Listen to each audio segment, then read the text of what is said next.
안녕하십니까? 반갑습니다. 성현의 발현을 오르신 이천 선생께서는요, 성인은 한 가지 일이라도 천시를 따르지 않는 것은 없다라고 말씀하셨습니다. 그러니까요, 모든 일에는 좋은 시기와 나쁜 시기가 있다, 이런 뜻이 되겠는데요.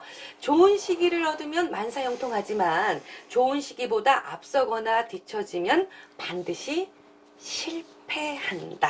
이 부분인 것 같습니다. 자, 운명학 감춰진 진실을 말한다. 오늘은요, 집 짓는 방향과 시기에 대해서 알아보도록 하겠습니다. 오원재 허정 이상엽 선생님이십니다. 안녕하세요. 네, 안녕하세요. 네, 선생님. 오늘은요, 명당에 집을 지으면 아무 때나 집을 지어도 된다라고 하는 말이 있는데, 이게 맞는 말인지 먼저 여쭙겠습니다. 예, 그건 아닙니다. 그러니까 잘못된 말입니다. 그러니까 아무리 좋은 명당이라고 해도 집을 지으면 상식적으로 이제 납득하기 어려운 재앙을 만나는 해가 있습니다.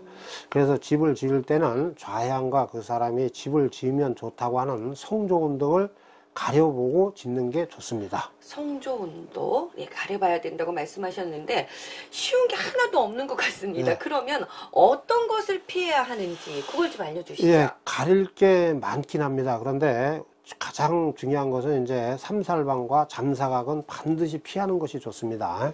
삼살방이라는 것은 이제 세 가지 큰 애군이 따르는 것을 의미하고요. 잠사각이라는 것은 이제 누에가 집을 짓고 번데기로 변하듯이 사람이 집을 짓고 입주하면은 이제 황천길을 가게 된다, 이런 것을 의미하는 것입니다. 예. 아유, 듣기만 해도 무시무시해지는 것 같은데요.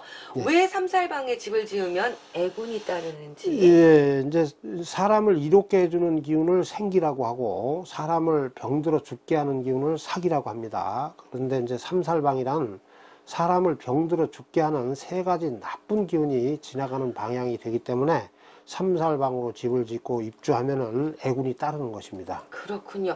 그러면 삼살은 그렇고 네. 더 무서운 거 잠사각이라고 하셨거든요. 네. 잠사각이 드는 해에 집을 지으면 왜 애군이 네. 따르는지. 잠사각이라고 하는 것은 이제 그 사람이 타고난 기운과 그 해의 기운이 충돌되면은 이제 재앙을 입는 것을 말합니다. 그러니까 서로의 기운이 이렇게 충돌되는 해에 집을 짓고 입주하면 누에가 집 짓고 이제 번데기로 변하는 것과 같이 사람이 죽는다고 해서 잠사각이라고 합니다. 그 누에 잠자를 써서. 네. 그래서 이제 잠사각이 드는 해에는 집을 짓지 않는 것이 상책이라고 볼 수 있습니다.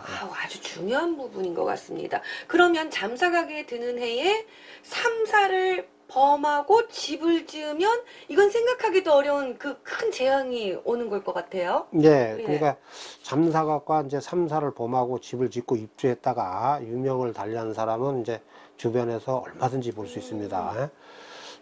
퇴직한 묘 교수는 이제 노년을 이제 무료함을 달래기 위해서 전원주택을 짓고 입주를 했습니다. 그런데 이제 그 전원생활하면서 6개월 만에 갑자기 쓰러져서 유명을 달리했습니다.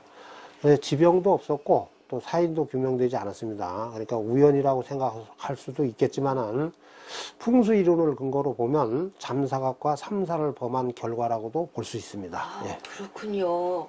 자, 깊이 생각을 좀 해봐야 되는 부분인 것 같습니다. 잠사각과 삼살을 범하면 재앙이 따른다. 그러면 이 말에 대한 근거는 있는 건가요? 예, 있습니다. 그러니까 조선왕실에서 편찬한 천기대요 양택변에 자세히 설명되어 있습니다. 이 천기대요는요, 천문역법을 근거로 제시하고 기륭을 논했습니다. 그래서 사주 명리학을 이제 정통으로 공부한 사람들은 잠사각과 삼살방을 피해서 집을 지어야 된다고 하는 사실은 다 알고 있는 상식으로 볼 수 있습니다. 예. 그렇군요. 그러면 이거 말고 또 집을 지을 때 가려야 하는 것들 어떤 것들이 있을까요? 예, 많이 있는데요. 이제 그 중에서도 반드시 가려야 할 건 몇 가지가 있습니다. 그러니까 처사각과 부모사각도 피하는 것이 좋습니다. 이제 처사각이 드는 해에 집을 지으면은 상처를 하게 되고요. 부모사각에 드는 해에 집을 지으면은 이제 부모님이 돌아가시게 된다 하기 때문에 그렇습니다. 다만 이제 처가 없거나 부모님과 한 집에 살지 않으면 처사각과 부모사각은 무시해도 됩니다. 예. 그렇군요. 일반인들이 삼살각, 네. 그러니까 삼살방이죠. 그리고 네. 잠사각, 예. 그리고 처사각 등을 그 알기는 쉽지 않을 것 같은데 방법이 있을까요? 알 수 있는? 예, 그러니까 이제 음양호에게 전문 지식이 없는 일반인들이 성조운을 가리는 것은 쉽지 않습니다. 초보 욕술인들도 이제 성조운을 잘 가리지 못하는데, 조금 번거롭더라도 그러니까 전문가와 상의하는 것이 좋을 것 같습니다. 예, 집 지을 때는. 성주운, 예, 성주풀이에 나오는 예, 그 예, 성주운을 말씀하시는 거죠. 자, 그러면 어떤 해에 집을 짓지 말아야 하는지 이걸 최종적으로 좀 정리를 해주시죠. 예, 집터가 이제 아무리 좋아도 집 짓는 시기를 잘못 맞추면 나쁜 집터와 다를 바가 없습니다. 좋은 시기를 맞춰 집을 짓는 것은 봄에 벽실을 뿌리는 것과 같고, 시기를 맞추지 못하는 것은 이제 가을에 벽실을 뿌리는 것과 같다고 보면 됩니다. 그래서 조금 번거롭고 이제 하더라도 잠사각과 삼살방 그리고 처사각, 부모사각이 들지 않는 해에 집을 짓는 것은 지혜라고 볼 수 있는 것입니다. 그러네요.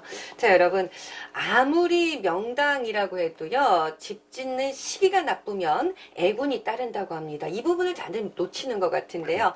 잠사각, 삼살방 물론이고, 처사각, 부모사각도 가려야 되겠습니다. 그런데 쉽게 접할 수 없고 쉽게 알 수 없으니까요. 이렇게 전문가를 찾아서 조언을 듣고 그 방편을 따라가는 것이 중요하겠다. 이런 생각을 다시 한번 해봤습니다. 자, 운명과 감춰진 진실을 말한다. 오늘은요, 집 짓는 시기에 대해서 알아봤습니다. 도움이 되셨다면 좋아요, 구독 신청 꼭 눌러주시기 바랍니다.